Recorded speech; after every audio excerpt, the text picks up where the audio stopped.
have some fantastic tips for you to organize your space for productivity. So stay tuned.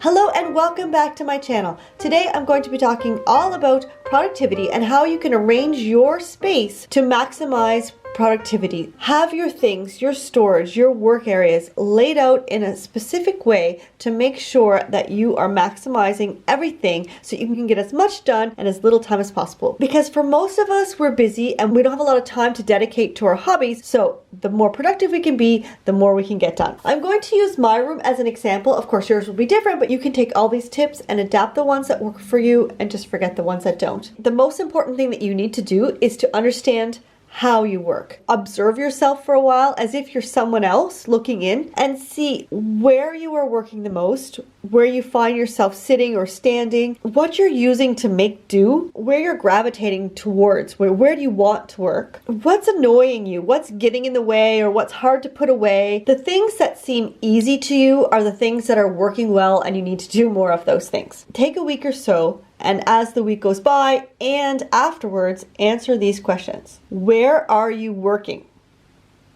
Where are you making do?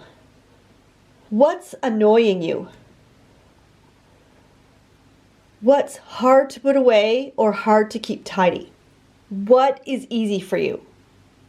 If you want to take this a little bit further, you can look into some books. These are some that really help me. One is the Organized and Inspired Scrapbooker. Even if you're not a scrapbooker, there are lots of ideas in this book to help keep you organized and to use your space wisely. Another one is The Clutter Connection by Cassandra Arson. She's Clutterbug on YouTube and she helps you get organized depending on how your brain works. Me, for example, I'm a butterfly, so basically out of sight, out of mind. So I like to work with things out in the open where I can see things, but at the same time, I like to sort of keep things neat, which don't really always go together. So she really helped me keep things organized, but also neat. One thing that has also helped me is to set up my room into different zones, similar to a preschool classroom. So I have a sewing zone, I have a planning zone, I have my computer desk, I even have this little tracking zone.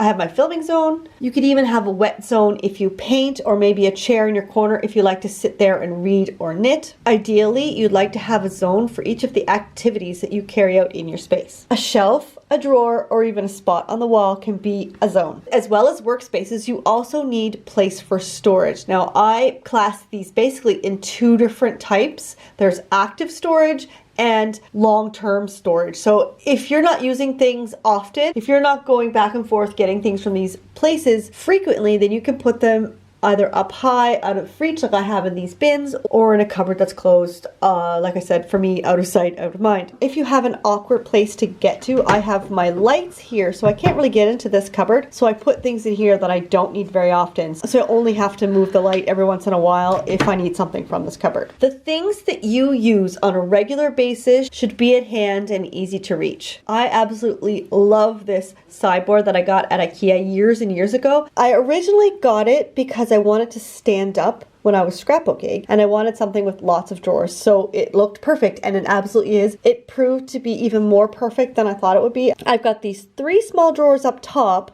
where I have tools, pens, and adhesive, and then I have a bigger drawer where I keep all my trimmers, and these drawers have had these different categories since the beginning and they work really, really well. The reason I got this sideboard in the first place was I was sitting and scrapping, but I kept having to get up to go get stuff, and it was more annoying to have to stand up, sit down than it would have been to stand and take a few steps and then take a few steps back without having to stand and sit. I stand now when I scrapbook or when I plan, and it has really worked out well for me. If you are enjoying this video so far, please give it a big thumbs up and don't forget to subscribe. I'm here every week with a new video to help keep you organized, help you decorate your planner, and make sure that you are taking enough time for you to take care of yourself. Okay, let's get back to it. Not only does your space have to be functional, I think that a space should make you smile. It should be pretty, and it should have things in it that make you happy. So I have my geeky shelf, I have my pretty ribbons, I have these gorgeous little bowls that double as storage, and I've decorated in colors that really, really make me happy. Another important thing to remember is to let your space evolve as your life and your needs for that space evolve. So for example, as I mentioned before, I am starting a subscription box. And just an aside for 2 seconds, if you're excited for this, they are going to be going on sale in April. So keep an eye on Instagram,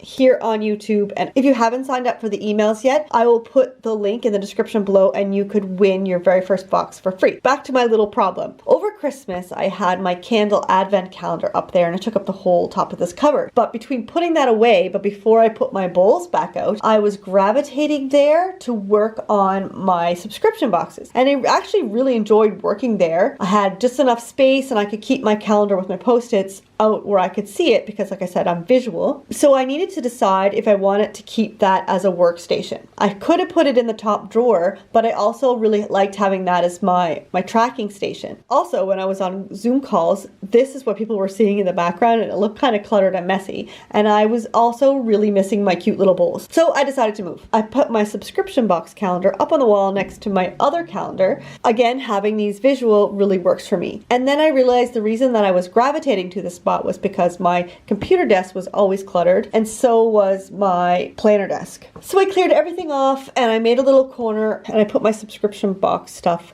on the desk, and now I can work, I can stand, and I have all the space that I need. So as you work towards making your space work better for you, remember to think about what's working for you, do more of that, keep that. If it's annoying, you know that you need to change it. If it's hard to put away, you need to find a way to make it easier for you. Separate your space into zones. That could just be a shelf. If that's all you need, if that's all you have, a shelf can be a zone. And remember to tweak as you go. If something's not working, figure out why, and change it to make it work better for you. If you enjoyed this video, please give it a big thumbs up and don't forget to subscribe. If you hit that notification bell as well, you'll be notified when my next video comes out. And next time we are talking about how to actually use your planner. So that's going to be a fun one. I'll also have updates here on my subscription box. And I'll also have sneak peeks of things that are going to be in the box for anyone who wants to cheat a little bit. You can click here on my little face to subscribe. Here are 2 more videos that I think you will like. Have a fantastic day and happy planning.